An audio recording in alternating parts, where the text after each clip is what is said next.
Онда мен сендерге сабақты түсіндірейін. Бүгінгі бізде сабақ алгебра сабағын өтетін боламыз.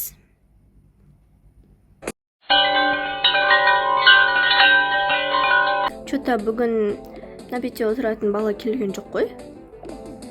Ой, ол врачқа барған шығар. Либо бір бәле болған. Қойшы оны мақыл, жүрші. Ема, естідің бә? Бағанағы келген баланы бүгін бірдеңе шағып алыпты. Соның кесірінен больницаға түсіп қалыпты ғой.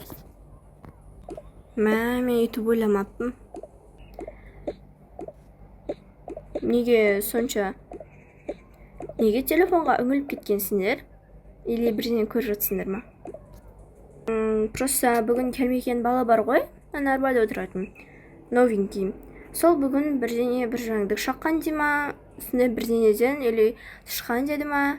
В общем, бірдеңе шағып ол больницаға түсіп қалыпты. Прям жағдай өте ауыр екен. Ема, сонда бір жәндік шаққанға бола? Может, тышқан шығар. Ну ладно, мақы өздерін қалайтындар солай айтып отыр қой. Сондай шаққанға бола үйтіп кетпейтін шығар. Мүмкін ол да бар ғой. Иә, өйткені қазір жәндіктер сен интернеттен қараған жоқсың ба? Қазір кейбір сондай тышқандар, олар мүмкін даже кинодағы зомбилардың өзінде шақыруы мүмкін екен. Тіпті сондай айналып кетеді. Ой, қойшы, қайдағы жоқты айтпай. Ол зомби деген вообще күлкілі нәрсе ғой. Кішкентай бала сияқты болмаш. Мен Адинаның сөзімен келсем, өйткені мен жақында ғана сондай жаңалықтан көрген едім. Қоңырау уақытысын бітуіне бір-ақ минут қалды.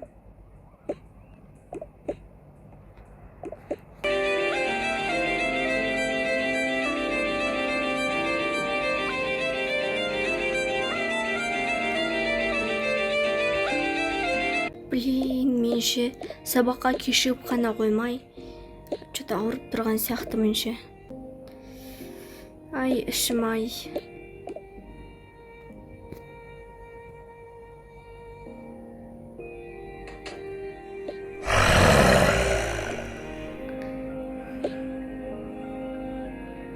Соғышамыз. Сен сыртта күте тұрасың. Жарайды.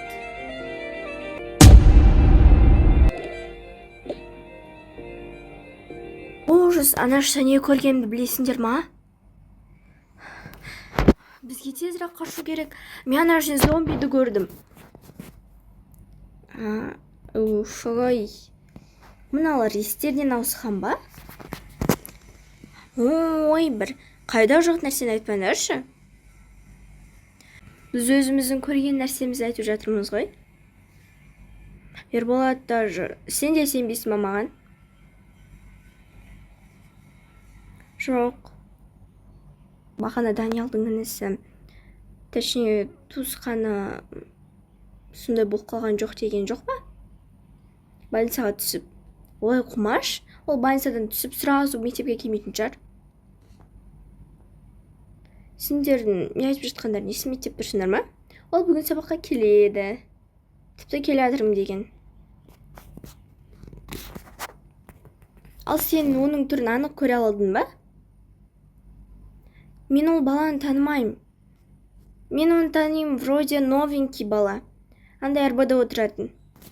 Танял, сонда сенің туысқаның ба? Ой, құманда шолай болу мүмкін емес.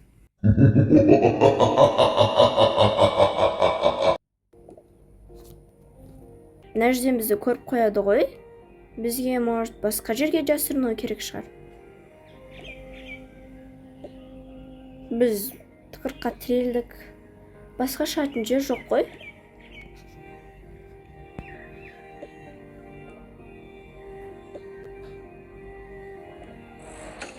Қандай дауыс шыққан естісіңдер ма? Қандай дауысы? Немене бәле бәрлерің естерінен ауысқансыңдар ма? Қазір ғана лифттің жабылған дауысы естілді ғой. Мүмкін барып көрерсіңдер біреулерің. Мен барып көре берем. Абайлаш. Ой, бұларда Мен мүлдем сеніп тұрған жоқпын. Лифттің есігі жабық екені жабық, бірақ ішінде зомби бар ма екен? Ужас!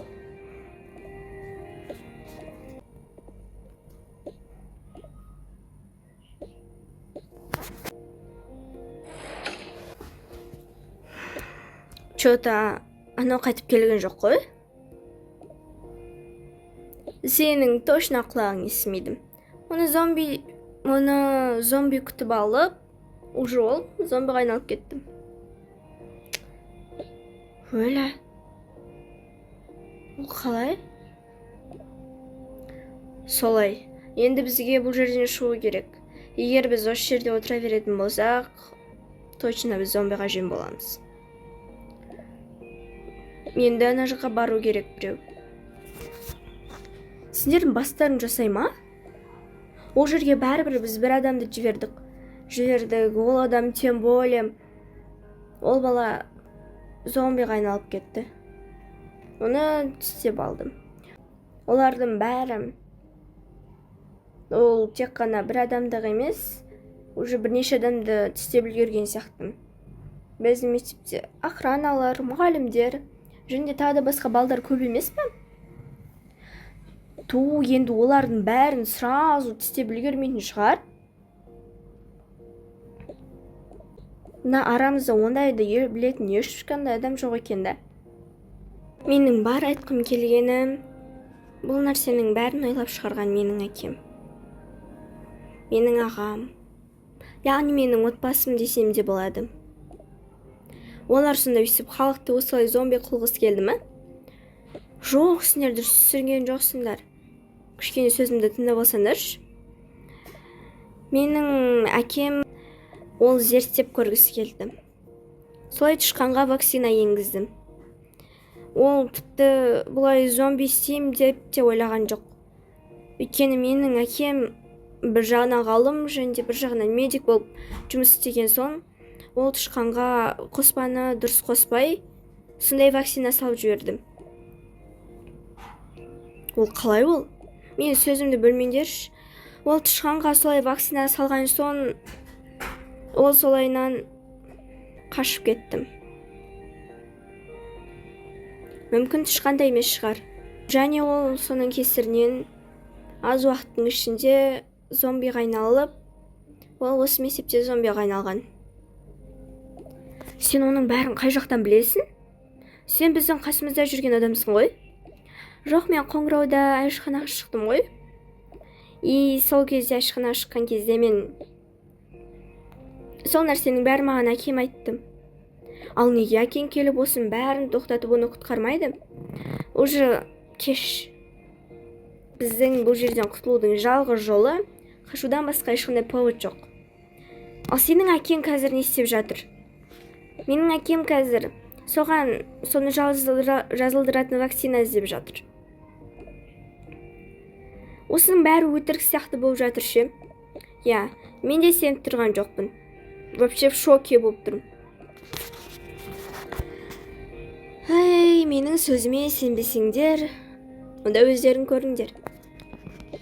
Блин, Адина, сен онда емес едің ғой?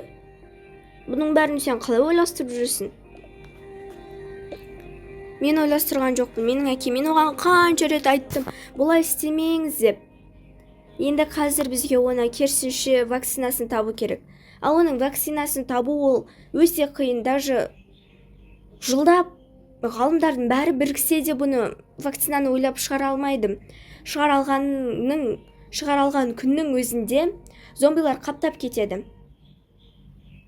Тірі жолы бар. Бізде бір елде сонда қарақшылар өмір сүреді. Қарақшы дегенде, яғни олар ғалымдар. Ғалым мен қарақшылар бір жерде зданияда өмір сүреді. Және де олардың бәрі бірігіп, бүкіл қаланы құтқара алады. Біз қанша жерден қашуға тырыссақ та, олардың көмегінсіз біз қаша алмаймыз. Және де бізден жоғары орындардағы адамдар, олар мүлдем басқа іште, үлкен қоршауда тұрып жатыр қазір. Оның бәрі қалай таралып кетті? Тек қана менің әкем ғана бұл нәрсені істемеген. Бүкіл ғалымдар бірігіп істеген нәрсе бұл. Олар тіпті бұлай істеп шығамыз деп те ойлаған жоқ. Онда көп созбай кетейік. Блин, мына жерде уже зомбилар қаптап кеткен ғой. Маған тезірек осы шеттегі қоспаларды алып ғайып болу керек. Әйтпесе біздің осы кітапшада жазылған барлық вакцинамыздың барлығы біліп қою мүмкін. Және де менің ғалым адамның оған қызына жалған ақпарат бергені бәрі белгілі болса, вот сол жерде бәрі бітті.